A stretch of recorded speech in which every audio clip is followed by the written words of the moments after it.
लक्ष इकडे आहे असं समजून मी कविता सादर करतोय. कवितेचं नाव आहे वड म्हणला बाई तुला दोन्ही हात जोडले. काही नाही, साधी कल्पना आहे. वडामधला आणि त्या बाई मधला तो संवाद आहे, बाकी दुसरं तिसरं काही नाही. एक बाई लगबगीनं पूजेसाठी आली. एक बाई लगबगीनं पूजेसाठी आली. भक्तिभावाने वडाला चक्रा मारू लागली. भक्तिभावाने वडाला चक्रा मारू लागली. वड देवा पूजा पदरात घे. वड देवा पूजा पदरात घे. जन्मोजन्मी पुन्हा मला हाच पती दे. जन्मोजन्मी पुन्हा मला हाच पती दे. आश्चर्याने वडाने विचारलं, हाच पती पाहिजे? आश्चर्याने वडाने विचारलं, हाच पती पाहिजे? काही म्हण बाई तुला खरंच मानलं पाहिजे. काही म्हण बाई तुला खरंच मानलं पाहिजे. त्याच्यावरती बाई काय म्हणाली, काय करणार वड दादा, खूप विचार केला. काय करणार वड दादा, खूप विचार केला. हाच नवरा राहू दे म्हणून आतून आवाज आला. हाच नवरा राहू दे म्हणून आतून आवाज आला.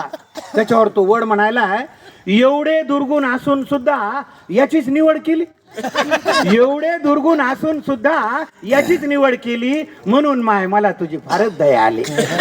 म्हणून माय मला तुझी फारच दया आली. त्याच्यावरती बाई काय म्हणली, त्याच्यावरती बाई म्हणते, वड देवा तसं काहीच नाही. वड देवा तसं काहीच नाही. असं नाही की आमचं बिलकुलच पटत नाही. असं नाही की आमचं बिलकुलच पटत नाही.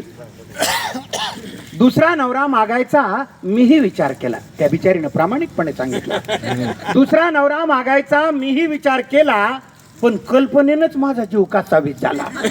पण कल्पनेनंच माझा जीव कासावीस झाला. जास्तच बिलिंदर निघाल्यावर मग काय करायचं? जास्तच बिलिंदर निघाल्यावर मग काय करायचं? म्हणून म्हणलं याच्यासाठीच वडाभोवती फिरायचं. म्हणून म्हणलं याच्यासाठीच वडाभोवती फिरायचं. तुम्हाला तर माहिती आहे देवा, मी काही कमी नाही. तुम्हाला तर माहिती आहे देवा, मी काही कमी नाही. बिचाऱ्याच्या डोक्याला केस सुद्धा ठेवला नाही. बिचाऱ्याच्या डोक्याला केस सुद्धा ठेवला नाही. अधून मधून गुरगुर करत, मी थोडंच ऐकते. अधून मधून गुरगुर करत. पहा, या ओळीला पुरुष रसिक सुद्धा दाद देतात. म्हणजे याच्यापेक्षा स्वच्छ मनाची माणसं असू शकतात का? अधून मधून गुरगुर करत, मी थोडंच ऐकते.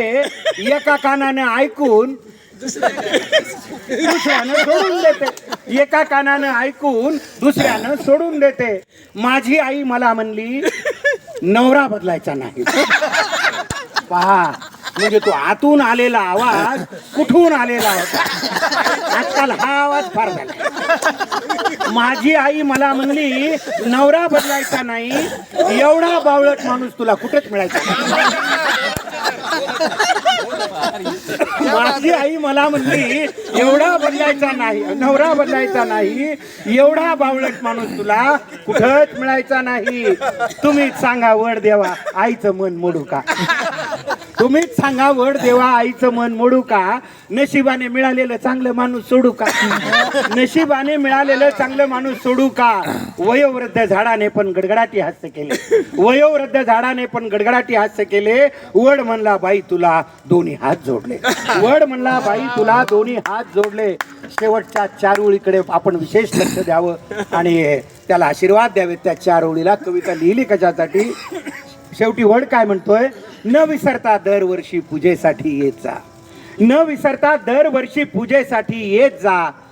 झाडांसाठी आयुष्यातला थोडा वेळ देत जा. झाडांसाठी आयुष्यातला थोडा वेळ देत जा.